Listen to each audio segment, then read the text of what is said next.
your life from Universal Broadcasting Network. Tune in at ubnradio.com.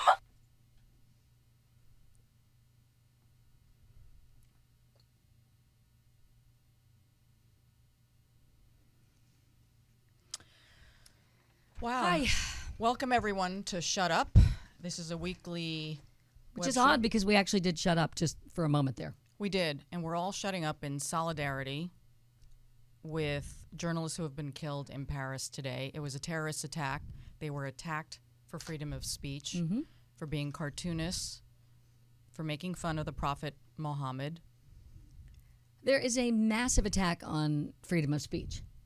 Around the world. And even though we often tell each other to shut up, therefore we name the show that, we don't mean it in that way. No. In fact, it's the antithesis of that. Our entire careers, we have been silenced, if you will, controlled. We have been filtered. Well, yours. I worked on a pretty obnoxious show where I kind of said anything.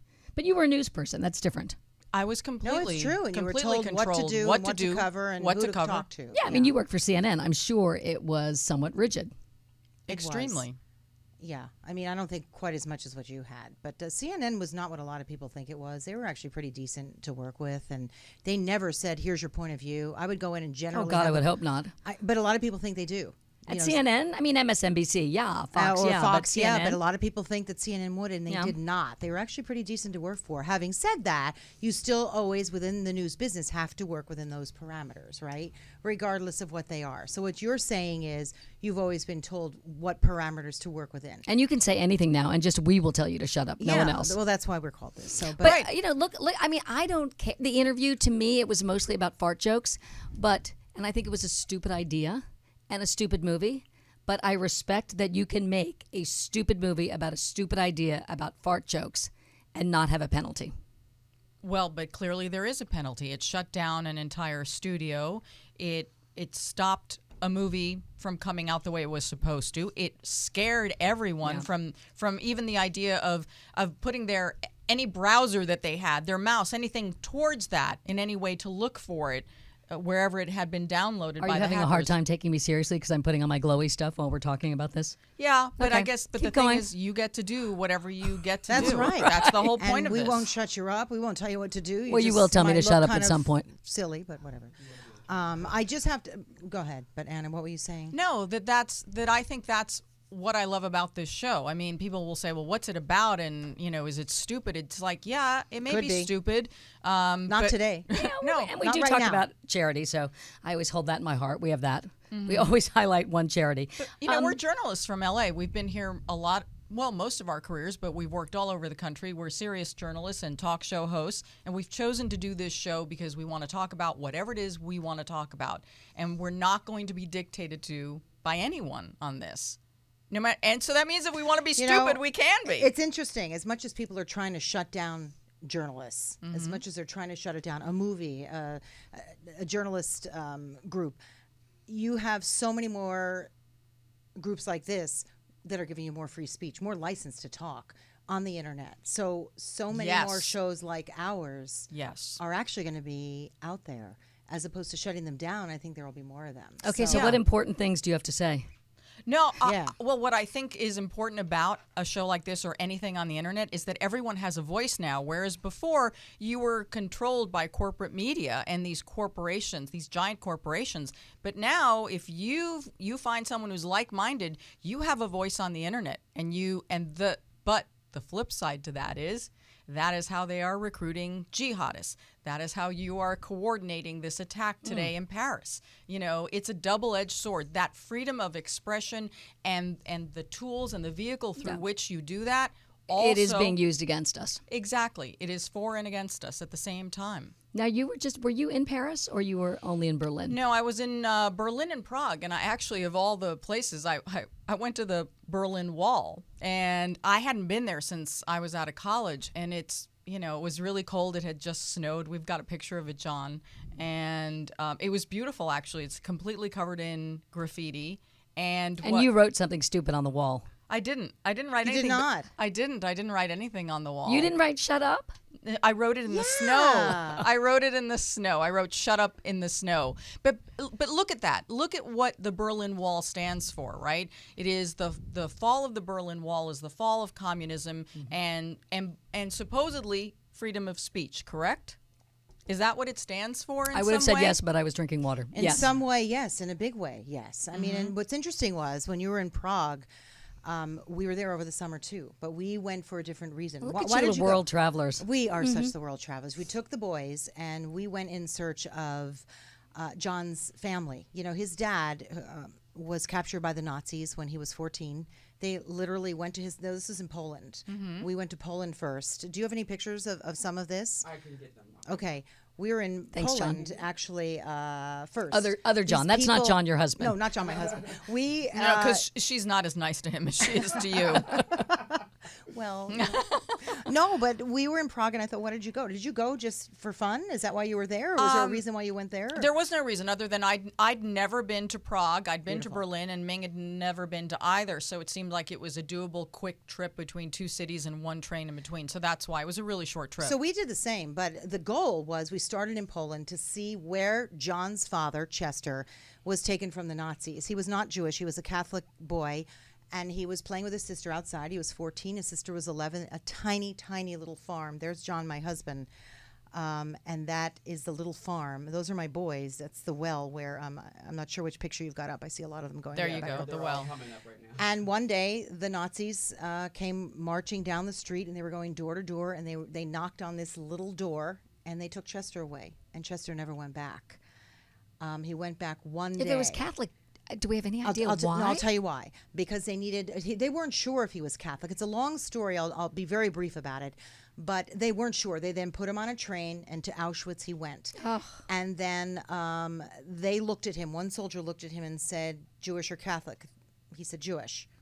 The other one said, Jewish or Catholic? He said, Catholic. They called over a third. This is a true story. And the guard said, I don't think he's Jewish, put him over there. So they put him in a work camp for 4 years, and he had to go and harvest vegetables for them on a farm. But he spent 4 years just outside of Auschwitz. And that was it. They had no running water, no phones back then, nothing. They were very, very poor. And he was so afraid to ever go back that he did not, except late in the 80s for one day. He went to Poland. Who was afraid? Chester. John's Okay. dad. It's he escaped the war at the end of the war. He did not go back to Poland. He did not go back to his mom and dad and sister. He made his way to England, and then from there he made his way through a Catholic organization and came to America, met John's mom, married, had children, and raised them there, and hardly spoke of anything. But he died a year ago, and John really wanted to trace his steps. So you want to talk about freedom. So we did that. They did not know we were coming. They did not. We had an address. We landed in Poland. We were in Warsaw. We had a driver who obviously spoke Polish. We said, here's the address of the little farm. You just showed up. And when I give you my word, we showed up. And I'm telling you, the hair is Were they standing up. happy to see you? If you can show the pictures, his sister was now 86. And and she said so to his us, great aunt. that's her. Yeah. That's John's aunt, not great aunt. That's his aunt. Said, I have waited for this day my entire life. And our interpreter, one of the pictures, that's Oh John my with God, the I 3 love boys. that you just That's showed up. John's first cousin, the guy in the white shirt. They're the same age. Lived very different lives, though, right? He lived on this farm with his mom. That is his first cousin, the girl in the pink. John's father's sister. There's one sister, and she had 3 children. She had 2 boys and a girl. That girl is his cousin. So she's what? The aunt is 86. I'm glad she didn't have a heart The attack aunt is when you just showed she up at the said door. she wouldn't stop speaking. She was speaking in Polish. And so you have fast. no idea what So she's fast. saying. So Well, we much had the to interpreter say. to say, no, hold on. Could you imagine? And she said, my daughter lives up the road in a condo. We then went to the condo, knocked on the door. Her husband came running down. These are the kind of stories that are impossible to believe, but it's true, and said, We've heard about you our whole lives. We've waited for this moment. They have a daughter, my kid's age. It's my kid's cousin. And she was the only one who was a little bit educated. She became a nurse. The other 2, the boys, his first cousins, still stayed on the farm. It's the same farm, if you could believe it. They have an outhouse. They have a well. Amazing. They were poor. She showed us the little room that Chester lived in. She still had it, and he was 14. Did she know that Chester had passed away? Oh, my goodness. Probably not. No, I don't she think had so. no idea. There was so much going back and forth. I feel like I should call John right now and ask him, but no, there was no correspondence. There was nothing. They have. Has John talked about this? Because her husband's a big radio guy that she just never mentions that. All John he and Ken. said, all he Does said he talk was about my this? dad talked very little about it because it was a frightening experience. But I mean, He on was the a radio, has prisoner. he talked about it? It's an amazing story. Quite a bit.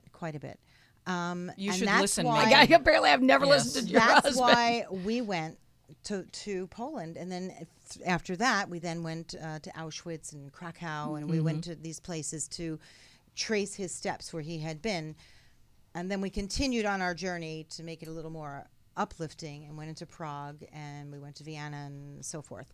But so when you said Prague, I said, we were there, and guess what we did before that? So that's the whole link, how we got to Prague, which I thought was a beautiful city. But before that, we were in Poland to trace the lack of freedom that John's father had, and was so afraid to even go back because of what happened to him. There's so many stories like that. But what's interesting also about that is, again, this idea of hate speech, because, Notice he was censored. He censored himself. He never wanted to speak. He was afraid to speak about it. Right. Some of his soldier mates, troops, whatever, they went back to I Poland. love the way you talk sometimes. I know. It's like I get so confused. Soldier mates, troops, whatever. Yeah, one of those. Went back and he said no one ever heard from them again. I don't know what that meant, but he was afraid to go back, so he censored himself. He never went back. But the rise of the Nazis and what took so long between the response to the Nazis and the increasing occupation, because every time you go to Europe, you really get that real on-the-ground perspective of what was happening. And it's like everything was occupied. And in Poland, for example, they're still rebuilding. They are still rebuilding. That is their frame of reference every day. You go into Warsaw, you go into Krakow. Krakow's done, if you will, almost a better job of rebuilding because they're smaller, and but you still feel it. And every day they live.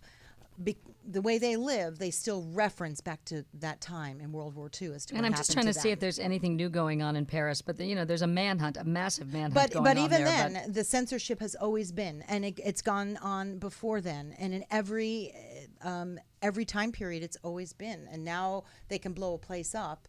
But maybe 1,000 years ago, it's always been there. So the question is, what do you do? How do give you into balance? It? Do you give into it? Do you not give into it? I mean, look what happened here at the movie, The Interview. Look what happened with these cartoons.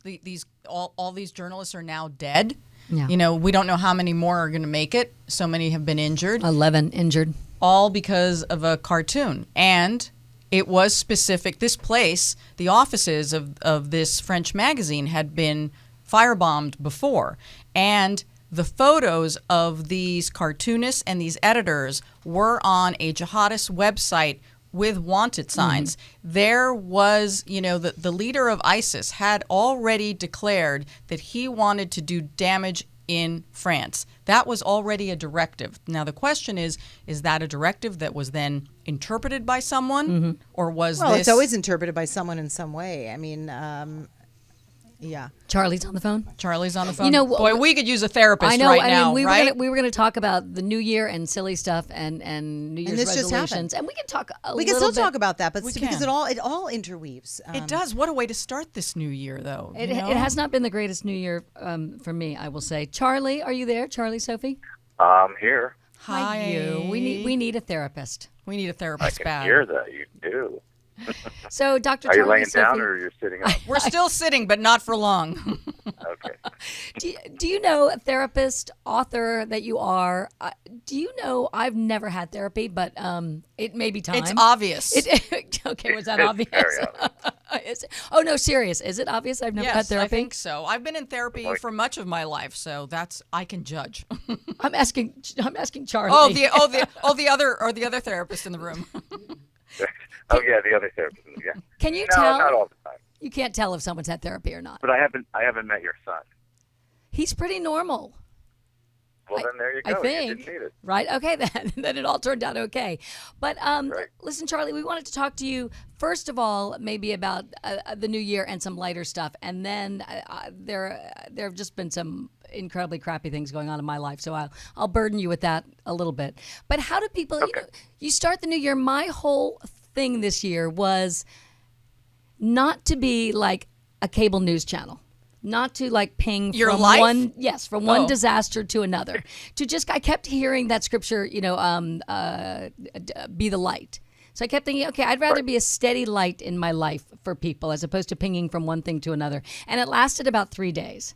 So I don't know That's long. Is it Pretty long. how do you Well, keep peace when yeah. there's craziness everywhere? It's hard because the thing is, people really will focus on that stuff.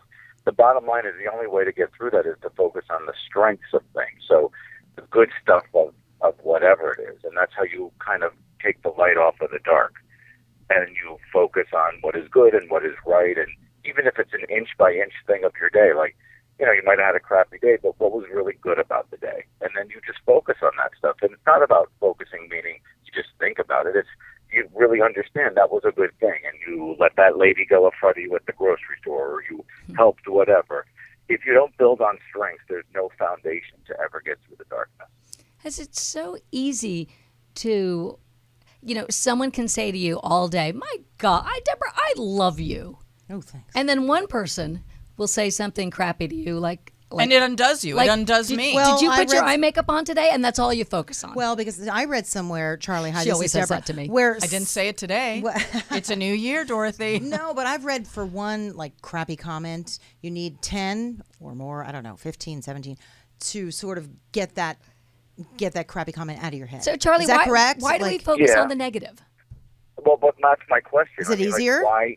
Yeah, can you hear me all right? Yes. Why would anybody hear that negative and really take it in then? That's the problem. It's not really about there's 20 of them and there's one of them. It's are you taking it in and why are you taking it in? It's like somebody giving you a fur coat and it doesn't fit and it doesn't look right. It's not your style. Why would you take it on and put it on? Just say no thank you if it doesn't belong to you. But if you feel it belongs to you, that's the issue. Maybe that's the way people are raised. A lot of people are raised with criticism. A lot of Yeah. people were. Is it just human nature, or have we gotten worse in, I don't know, in this social media age? I think it's up. And I think people are critical, and I think people are under a lot of pressure for many reasons. And because of that, they're intolerable. They don't really go slowly enough through life to really look at the strengths and the positives of their life. And they just feel that life is a burden, and there's a lot of barriers. And the only way to shift that is to slow it down and look at the strengths. But Charlie, on a day like today where there has been this horrible terrorist attack in Paris and so many are dead and they are trying to silence journalists and free speech and everything that we hold dear and what we believe in, I mean, how that scares me. It scares me as a journalist. It scares me as a woman, as a traveler, as a mother. I mean, how do we absorb this world pain because we can't help but absorb it? It's interesting. Well, you absorb it, but you don't own it. And again, you don't put it on. You understand that there are people that lag behind in what they're thinking and feeling, but that's not going to change your mission, your belief, and where you're heading, and won't really affect and change and shut down the things that they're trying to do and be successful in. And you just stay focused on your own mission, but you feel it, you just don't own it. Because some people then add that to their own negativity, and before you know it, they're imploding. So it's not taking it on, but it's feeling it and processing it. Many people just feel, they don't process.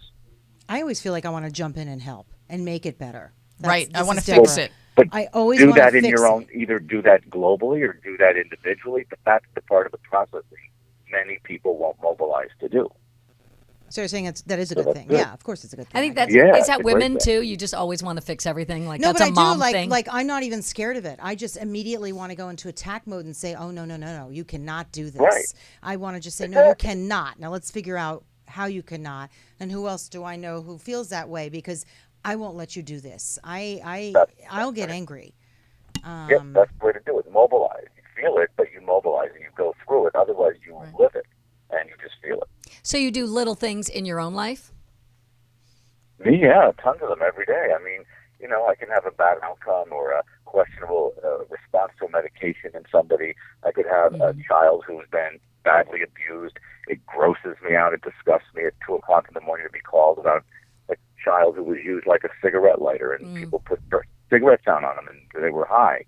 But I can't let that stop me because I'm going to keep moving forward to put whatever has to go in place so the next child doesn't have that.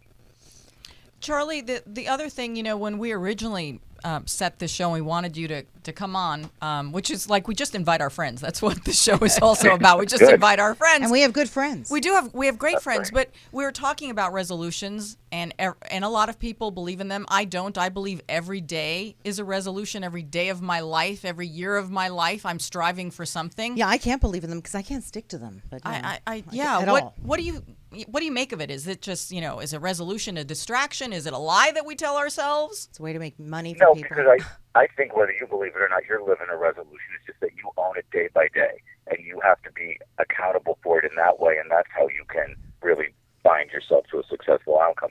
Other people need to have it in a bigger global way, but then that global way is how they lose sight of it because it's not in front of them every day. I think the way that you do it is great because it's in your face every day. You own it. You know what it is. It's clear. It's defined, and it's deliverable. Then, otherwise, you lose sight of it. You get distracted, and then you get kind of back into the old mode of I'll do it next week. So if you're digging yourself a hole of negativity, you have those little conversations in your head, and none of it's positive. It's all stuff you should have done and should have done better. What's the first step of, as you were saying, putting a positive spin on your own brain? Well, the fact that you're thinking about it and it's disturbing you is a strength. Okay. Sometimes you have to go to that small of a piece of it to say, well, at least I thought about it today and I've made a plan. And tomorrow I'm going to do this or that. And you try to do something. Don't overwhelm yourself and do 5 things. Do one of the things so that you can feel successful every day.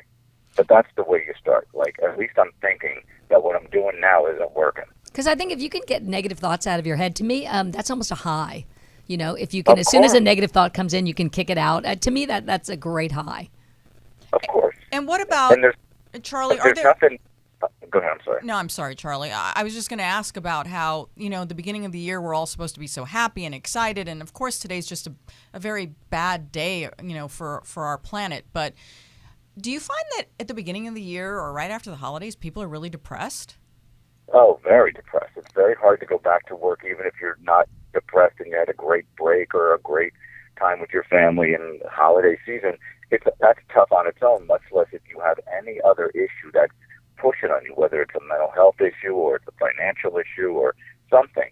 So it's very tough, and really the only way to get out of it is, believe it or not, do something nice for somebody. Like even simple, hold the door for somebody and have them thank you, or, be kind and give somebody your number at the grocery store so they can get, the discounts if they don't have a card. Things like that really will change your brain chemistry. It's funny you're saying then that. Lift your mood. I did that the other day. I just did one nice thing after the other, after the other, after the other. Where was I? And then all of a sudden, at the end of my day, I was pissed off because I said, God damn it! Nobody ever did anything nice for me, and then I went right back. That's no, and that's what happened. Right, that's what happened. I went right back truth. around, and I said, nobody did anything nice for me, and I started truth. getting all angry. I'm like, I did all these But great let me things, tell and I you did. why. Okay, so that's what I mean. So how do you turn that around when you're all? Yeah, doctor, how do you turn that around? Here I Because am you're doing not- these. God, nice now they're things. angry. I'm so sorry, Charlie. Because you're not taking care of you first. Well, that's another thing. You do have to take care of you. Like if you keep opening the door and give all these old ladies your number, and at the end of the day at 10 Right. o'clock, you're pissed off because you're like, wait a Right. minute. And then But poor it's your John, fault. right? He has to, and not Your you, hu- John. The Your other husband John gets nothing. That poor guy is getting nothing because I'm all irritated because I gave the old lady my phone number. So now Okay, what? but wait a minute. I actually, when I do something for somebody else, I get a little high from that. I don't too. get the low. No, I do too. I mean, I had a whole day of being super positive. But like everything that I kind of needed back, like he said, you got to take care of yourself, wasn't coming back. And I just got so irritated. That's what I mean. For me, that's the easiest way to get out of the negativity because Yeah, if no, I'm I doing know. something for somebody else, I just kind of forget about my own crap for I a know. while. I was almost kind I of making know, light but of it. It was like, that's a distraction because you're not really dealing with the real issue. Which yeah, is, Dorothy. you got to just take care of your distracted charity. Dorothy. Remember this. See? Charity begins at home. Yeah. And that's the same thing they do on the airplane. They tell you to put the air, Right. the oxygen on you first, then your kid. People are horrified at that. They're like, well, my kid will die. Well, what good is a kid without a parent? If a parent isn't whole, you can't be a good parent. So you got to take care of yourself, fill up yourself. Charity begins at home. Then, when you do nice things and they do come back, that's an added bonus. Yeah. It's not filling a deficit. So what do you do for yourself? Meditation Hike. or Hike. You like to hike. Yeah. I like to hike. That's Those good are two therapy for things me. I enjoy. One thing. Yeah, and stay in bed longer one day, or eat a favorite food, or do stuff for yourself so that you don't feel depleted while you're trying to do stuff nice for others, because you're doing it with an expectation of them to take care of you, and they're not going to do that. They don't That know is so that. true.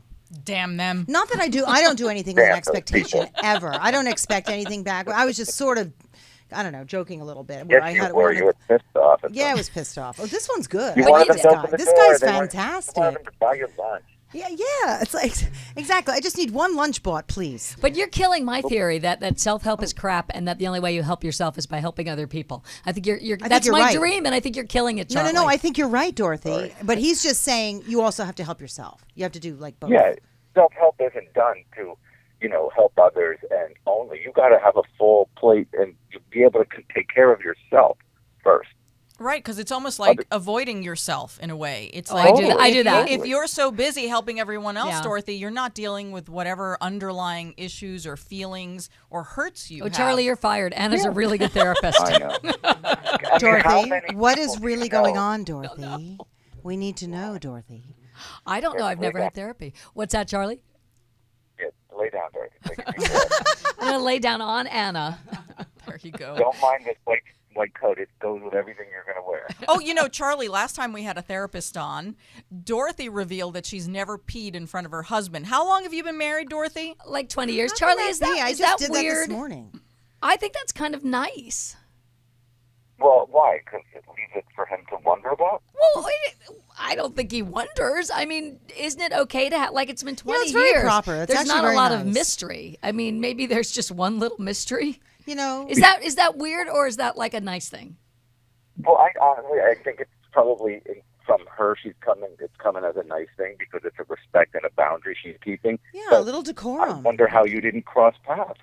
Exactly. Well, I mean, Do you have your own That's bathroom? There is really no, well but there is put. another bathroom, Some upstairs. people just pee in the shower, so they don't have to do it in front of anybody. Ooh, that I don't like either. Oh, I love that. I've Oh, just that's- subscribed to that totally. Men do it all the time, and I'm jealous Yeah. of men always being in the shower. So I tried it once, and I'm like, But what about oh, your- yeah. What about your feet, Yeah. though? Then did you, You wash don't your feet? do it on your feet. You don't do just it on sort your of feet. go But it's in the water. down the drain. Go, you position yourself in front of the Dorothy. Yes. Live a little. Pee in the shower. Right. Wait, that's what you have to do before next week. You come back to Okay. us and you let us know, Dorothy, did you pee in the shower? Ask your husband if he pees in the Right. shower. Is that Charlie? Ask your son. Charlie, is this my therapy? Is that what's going to I'm make going me to send happy? David an email. I want David to tell Wait, me. how much you charge an hour? This is what she would learn. She's got to go pee in the shower. And let us blow. Oh my god. Oh my god. So funny. Oh, Charlie, you know what? This was pretty good therapy for me. Yeah, you had a hard week. I did, and you know what? We are actually in a minute going to talk to somebody from our house, which is a grief center. Yeah. But listen, Charlie, as long as you're on the line, you want to give me some real therapy? Yeah. I had. What do you need help with? I've just had I'm just struggling lately because I have lost a couple of friends, and I lost one this week very suddenly. I'm really blessed. I have a great pack of girlfriends, and the funny thing is, I mean, I worked for a million years, and then once I wasn't working anymore, Yes. I got fired. I'll take therapy on that at some point too. I had this pack of girlfriends that my husband would say to me, they never even knew you worked because they would call my house at 8 a.m. and I did a morning show. They were, I mean, I have such a different group and such a safe, wonderful group of girls. And I lost one of them this week, and she's a young woman, gorgeous, 3 kids, died suddenly. I know you can't in a moment tell me how to process that, but I am really at a little bit of a loss. No, you have to process it. You can't ignore it. And there's needs to be Charlie, you're breaking to the up. anger. We're losing him. Charlie, you were breaking up. What did you say? He said you have to process it. It's the one thing you know, right? Yeah, but I don't know You if I can't know what ignore that it. means. Can I say something? Well, but there's many stages to it. Yeah, And we'll go through them all over the next probably 6 to 12 months. yeah. Sadness to anger to, acceptance, all of that. But mobilize through it. I find I lost my mom, and I found for me not too long ago, it gets harder. She's not your mom; she's your friend, but it's a woman who was close to you. And I found It doesn't get easier; it gets for harder. me, it's been getting harder, and I'm trying to wrestle with that. Well, what And happened to he's- time heals you go- everything? Well, maybe time will, but Then I ran into a friend's mother over Christmas at a party, and she said, "How are you doing, Deborah?" I said, and she knew my mom. I said, "I'm okay, sort of," and she knew what I meant. And I looked right at her, and I said, "Does it get easier, Kay?" And she said, "Deborah, no, it doesn't." She said, "And I'm an older woman, and I still think of my mom now." So I guess my point is, from my perspective, I don't think it gets easier, but you learn how to deal with it through time. I guess that's what I'm learning. It's like raising a child. It gets different. It's like, It's different. is it easier when they're a baby, or it gets different? Because you got to remember, a parent is an anchor. And it's a huge loss in anyone's life, and they're not replaceable. And So mine you're was always going sudden, to feel too. that loss. Yeah, and when it's sudden, even when they're older. Now, your friend was Yeah, not. Your friend sudden was is not bad. older. My mom was older, and it was so sudden. And I would try and reconcile and say, well, she was older. That still doesn't matter. I It realize hurt. that when it's quick and it's sudden.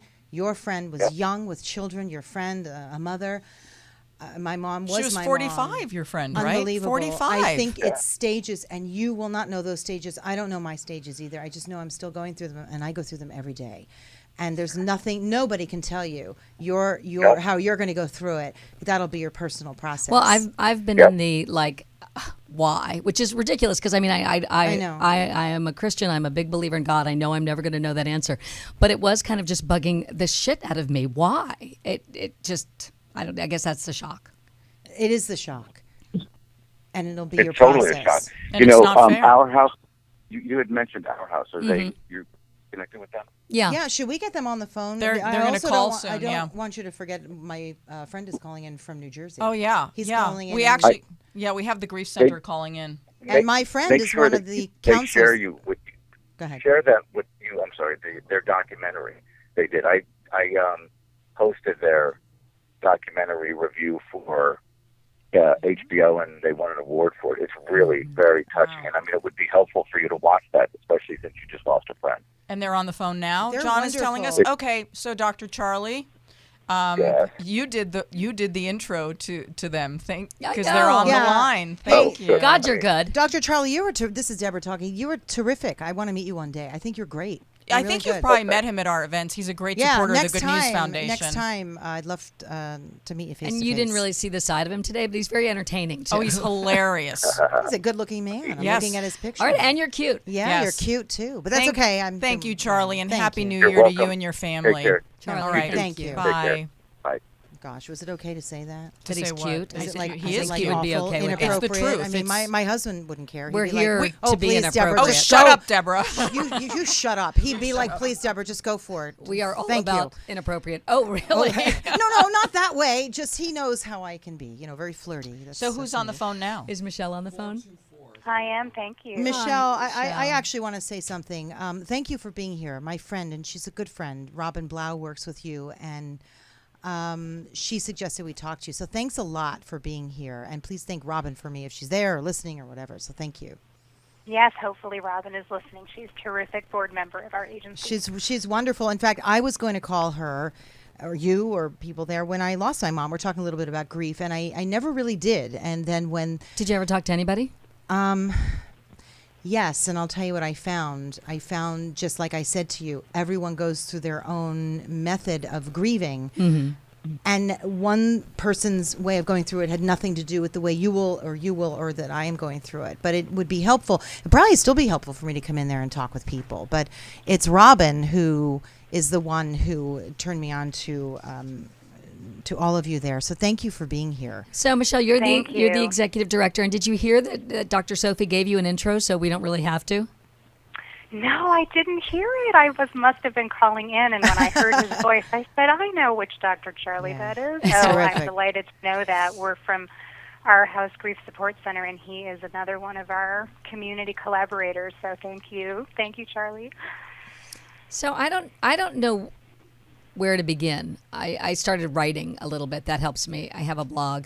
But I just lost a friend, and in writing I realize I've lost several friends in the past couple of years. And I know a lot of kids right now who don't have their mothers. And it's just really hard to begin to process all that.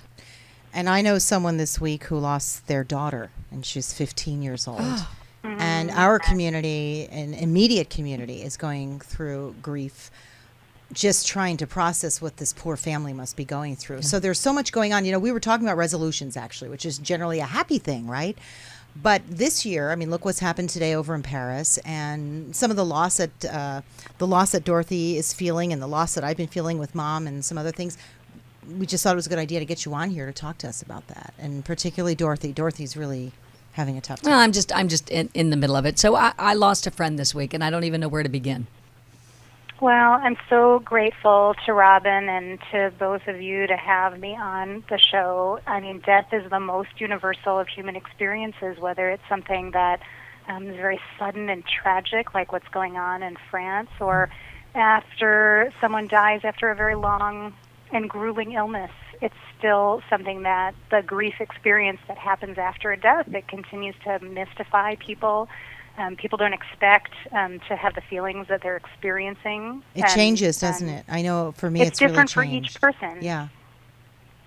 I had So that's why we are here. You know, it's something that when we were founded 21 years ago, there was no such thing as a grief support center, and people were really told to just pull themselves up by their bootstraps and move Suck it up. along. But, Right. you know, we believe that nobody should have to grieve alone, and that's why we are here with grief support groups for kids and adults and teenagers, and Do you have it's very, very one-on-ones? important to us. Do you do one-on-one support too?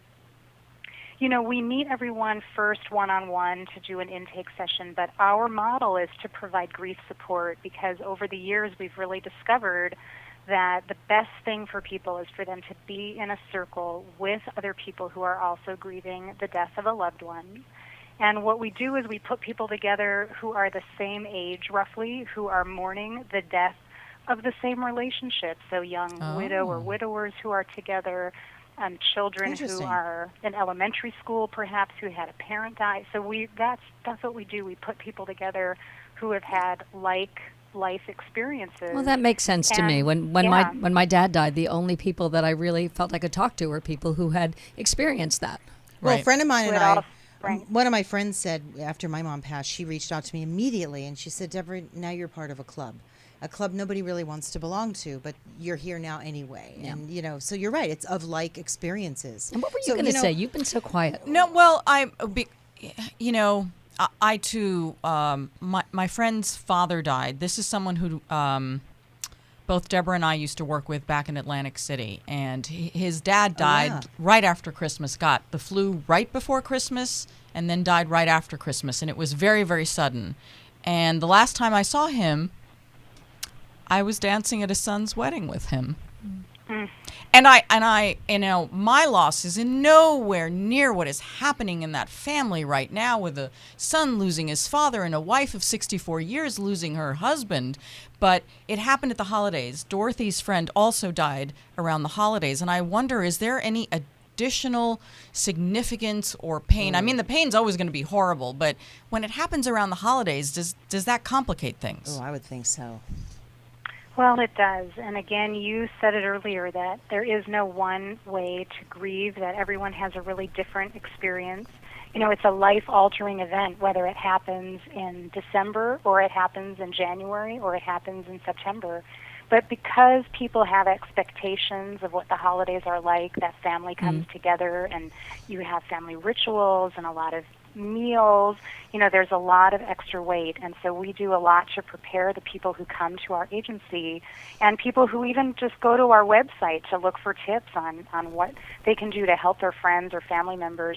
We give them a lot of ideas about maintaining traditions that are comfortable and letting go of things that don't feel right anymore, because there is no right or wrong way to experience this. So they might need to create new traditions, but sometimes it's helpful to really name it. If all of a sudden this is the first meal where you're not having a New Year's Eve toast with your father there, what if you have a toast in memory of that person and do something so that it's not the elephant in the room, so that it's really clear that everybody's got the same thoughts, and it's really about making sure that everybody feels engaged. And it's also about engaging the kids. Yeah, that's what I was going to say, Michelle. Even with kids, how do you deal with, I know there's not one size fits all, but how do you deal with especially younger kids, or that awkward, like 12, 13. How do you deal with these kids who lose a parent? Well, the main thing is making sure that they have a place that's safe to talk about their feelings, because so often the kids are ignored. That the parent who had a spouse die might have been the one who's getting the attention, and sometimes the kids, because their natural reaction might be to not speak to the immediate family, they want to know that they're not going to break anything or not upset anyone if they share their feelings. And so the surviving parent or the grandparent or friends, making sure that they know that anything they say is okay, and that anything that the family is experiencing, they are a part of. A lot of times when someone dies, let's say the parent of a small child dies, other people in the family don't talk about that person anymore. They don't share the memories. What did they do last Christmas or Hanukkah? And so what the kids find very, very helpful and healing is if it's talked about. Maybe bring out the picture album, or open up, the memories of what the gifts were from last year, to talk about what was done, not to just let it be an empty hole. That is what's I was really told important. Kids want normal, that you should act normal. So that's not Whatever really that what you're is, though. saying. But or they want a normal schedule. They want life to be kind of what it was. Perhaps routine instead of normal. Yeah. Well, kids have an amazing ability to be resilient, and so they should be given the opportunity not to be excluded, but to be included in family rituals and traditions and conversations. Mm-hmm. But also then it's amazing that kids then, let's say after an intense conversation of 15 minutes, or the family having a good cry together, not to be afraid to have a good cry together, but then they're able to jump back and have fun. Yeah. My kids don't like to hear about it. They don't want to talk too much about my mom. They were so close to her that even bringing her up is too difficult for them. They're not ready, and it's been over a year. So that's where we go back to everyone grieves differently. They just don't like to even discuss it because they were so close. The thought of her not being here in the future was difficult for them. So,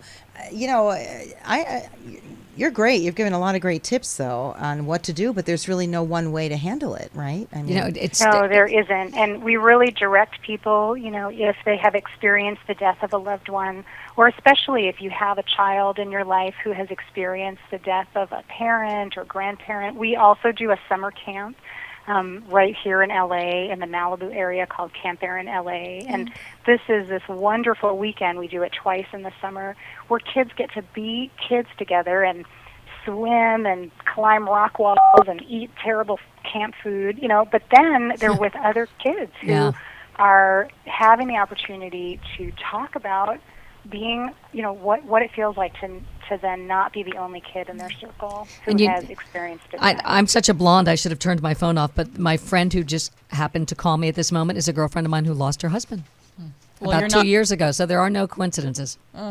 No, and so we welcome her to be able to come to one of our workshops, or to be able to read a little bit more about grief over the long term. We just don't think that grief is an illness from which you need to be cured. It's just a natural part of life. And whether you're an adult or a child, then it's all about getting support and being with other people. Well, thank you for being on with Yeah, us. Michelle, thank you. Can you tell us how people can get in touch with you? Yes, we are on the web at ourhouse-grief.org. So it's OURHOUSE-grief.org. And it's easy to get resources that way. And we have an office in West LA and an office in Woodland Hills. And our main line is 310-473-1511. And we're happy to take a call anytime. Yeah, Michelle, thank you for being here, especially under such short notice. We really appreciate, you're doing that, and Robin and just everybody there. Thank you. You helped me. Yeah, you did. You even helped me, who's been going through this for a while. I've actually been meaning to call, and I didn't. One more thing quickly. Of course. I never called because I thought, gosh, I don't want to wallow. People say they don't want to Yeah. wallow. That whole thing, I think you need to wallow a little. Don't you need to wallow get a it little. out? You need to Is wallow a little getting bit. it out? I don't know. I'm always like, oh, I'm okay. I'm fine. I'm doing just great. And I guess you're not really supposed to do that, are you?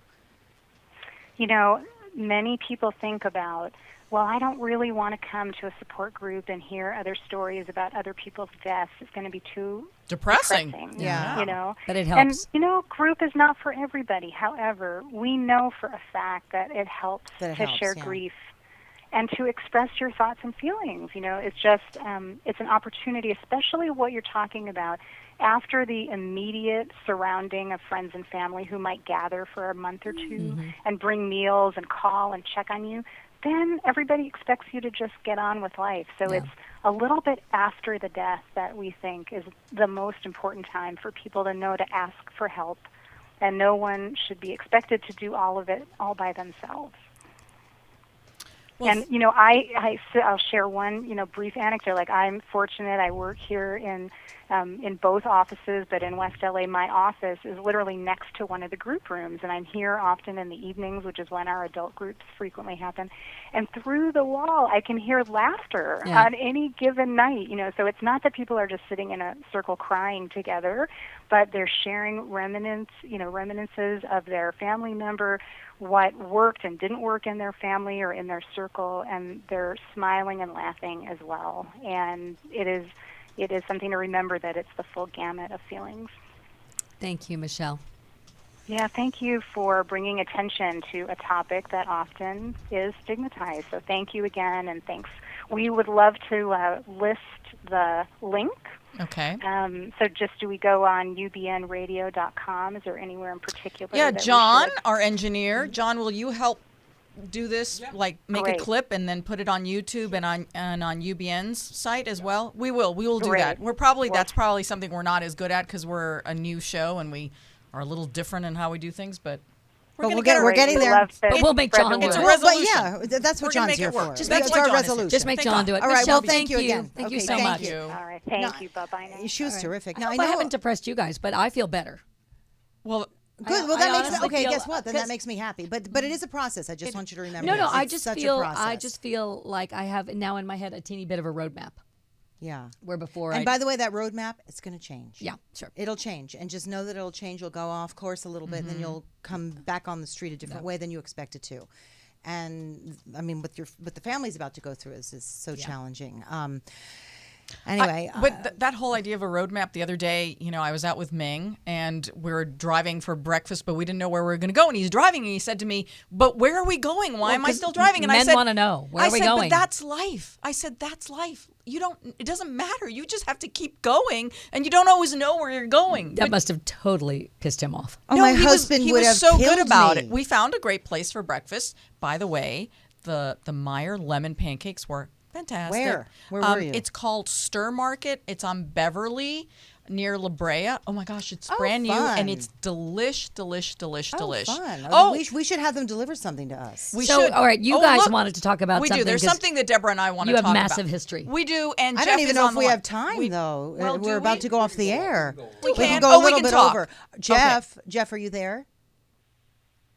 Yes, I am. Okay, this is Jeff Whitaker. I know who Jeff is. I worked with him only just a couple of years ago, right, Jeff? And we worked in Atlantic City, New Jersey, and he has been there, the staple of this incredible station called WMGM TV. They were TV40. TV40. I worked there as a reporter and an anchor there. Jeff has been there since, before me. And sadly, they just went off the air. It's a very small but important NBC affiliate. Atlantic City, New Jersey is also how I met Anna. Anna worked for a TV station in Philadelphia, and she was stationed down in Atlantic City. Also, just as a footnote, Brian Williams was stationed At the same time Anna was down in Atlantic City. And can you tell which career went which way? That's all. Yeah, right. I worked with Brian in New it York. was a really just as a it was just a very, very interesting place to work. It was a small market with all kinds of interesting things happening, with Merv Griffin opening up his casinos and Donald Trump, and there was corruption and politicians getting arrested, and there were gangsters and celebrities coming down to perform. It was the most incredible small market. The Miss America pageant, and one of the anchor women there, Mary McGinnis, she's a friend of ours. She would host the Miss America. I mean, such an incredible small market in the middle of all these powerhouse markets of New York and Philly, and this little station gave people a voice, and it covered local community Are you events. going to let him talk? Well, we are. Wait, let who talk? Jeff. Shut up. Who? Shut up. No, I finally said it. No, This is I'm why it's joking. I'm important. joking. This is why. But This anyway, is why it's important. I had because- to introduce the man. I know, this is the He's longest intro ever. Because you have to know why? why I'll it's tell you why. important. It's important to me. This place was such a big part of my life. I met John there, and I learned how Still to... haven't let Jeff talk. No, but he's used to it. He's probably bringing back memories, saying, "Thank God I didn't work with this girl." Jeff, I anymore." don't even know you, but do you have a Hey, headache? Anna. Yes. It reminds me when I was Deborah's boss. I could never get a word in edgewise. I know, frustrated the right? shit out of Crazy. him, but he loved me anyway. You know what I loved about Jeff? Because it was he's such a patient man. shush. Besides him, shut up. Besides him being patient, I love that Jeff, you were the news director. Oh, he was and you were everything. also the anchor, and you were also a reporter. I mean, Jeff, that's the kind of TV station it was. And he had Jeff, to control people like me. Could you well, that's imagine this You're poor unmanageable. Unmanageable. Let the man say one thing. Well, ahead. Jeff, here's the thing. What we're mourning, because I said to Deborah, I'm so sad about TV40 shutting down, that it has broken my heart, because that was a really special place, and I didn't even work there. And for you, I mean, it must be unbearable that this place has been silenced. This TV station has been silenced. All right, we're giving you a chance now, It's Jeff. interesting. I was just reading a Facebook post from the news director who was there now, and she said she just posted. She says it's been 1 week now, and I still don't believe it's real, because it put a lot of people out of job. There was probably about 60 people that lost their jobs. So some of them have moved on and found things, but a lot of people. Unfortunately, for me, I wasn't there full time. I was only there part time, but I've been on the air in one form or another there for 31 years, and that's a long time. Yeah. Wow. Well, you sure don't That's look it. incredible. And so the TV station had been there for like 5 decades. And I think, they're saying that the reason the TV station shut down is because they lost their affiliation. But what I believe, because there's a lot of speculation, and I know, is it the Congressman Lobiondo from that area that's been looking into this, that really what's going on, Jeff, is that they're going to sell this TV station for its spectrum, which is basically saying, former broadcast stations, they use a spectrum to transmit, right, their data.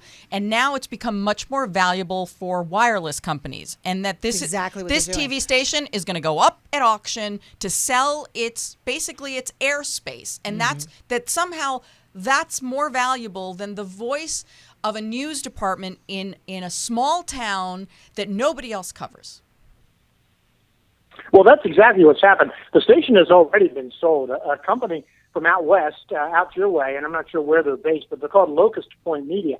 They bought and I don't even know if it's Locust Point Media. It's Locust Point. They bought the station about 6 or 8 months ago, and the current owners basically managed it till the end of the year. It wasn't because of the NBC affiliation reason. Right. They could have stayed on the air, and in fact will stay on the air for another year, just putting infomercials and be kind of programming on the air until the auction is held in 2016. I know someone at Deutsche Bank who's involved in doing this. I just saw her over the weekend. We were skiing with her, and she was telling us this is what she does. Where And were she's you, in San charge. Moritz?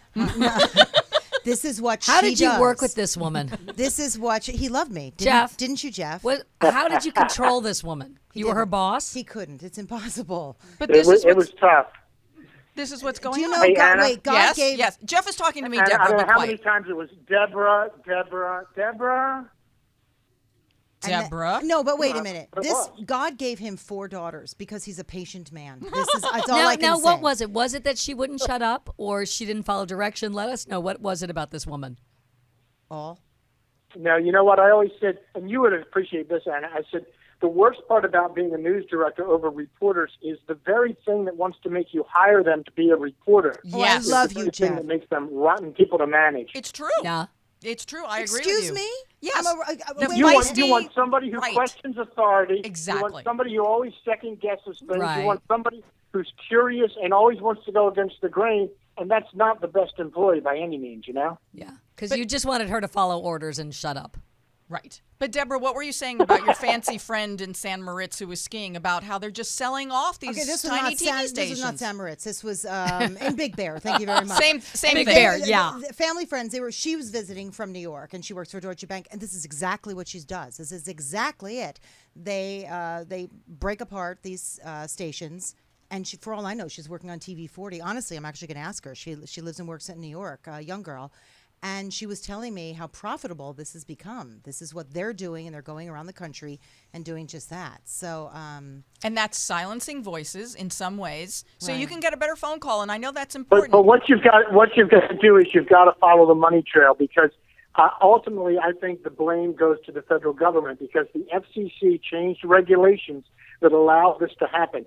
And Anna, Deborah, when you and I first got into this business, you remember, in fact, if you were a news director of a radio or television station, you had to file public papers every month saying that you met the community interest and you did so much community programming and you were out there doing newsworthy things. They don't even require that anymore, They don't. and the FCC has gotten away from being in the broadcasting business. That's yeah. for sure. I will say, Jeff, you were perhaps the most patient person.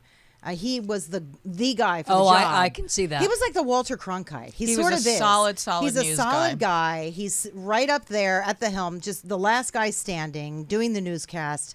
Right, the very last newscast. he Jeff, I don't even anchored. know you, but I feel your He's a pain. great guy. He's a great guy, you know, and I think there's something to be said about someone who stays in a community, Yeah. raises your family in a community, you know the issues, you report on the issues, and you're a part of it. As opposed to you babes who came to L.A. You know, in many ways, I would yeah. follow John here. I had no choice. I would have stayed. But I feel like I'm a part of Los Angeles, and I feel like I'm committed to this city, and I feel I like do I too. love this city. But I felt the same way when I was in Atlantic City. I fell in love with that place Yeah, I did because too. it has a magic, it has something about it and a history, and it's like an aging house. Do you know what I mean? Its bones are still beautiful. It's got great memories, and it has great potential.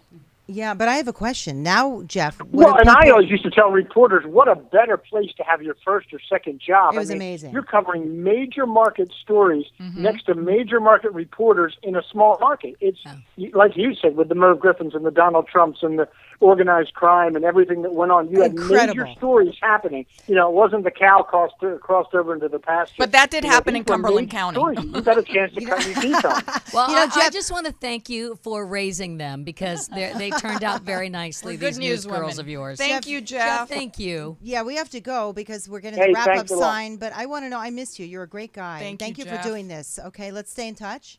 Bye, Jeff. Happy New Year. Hey, yeah, and anybody wants to check me out, just go to at Jeff Whitaker and check me out on Twitter. Okay. Oh, yeah. No, all I right, know. Jeff. Wait a minute. What is it that you're doing? Do we have like 10 seconds? I was discussing that with him I'm yesterday. gonna go online and find out what he's doing. Jeff, real quick. Well, we have to say goodbye, and we've got to put up our signs, too, because we've got to finish the way we started. We'll talk to you. Take care. All right. All Bye, right, thanks, Jeff. All right.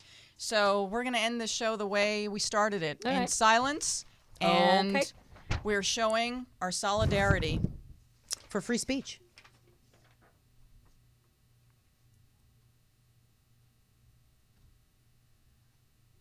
Is it weird to do that?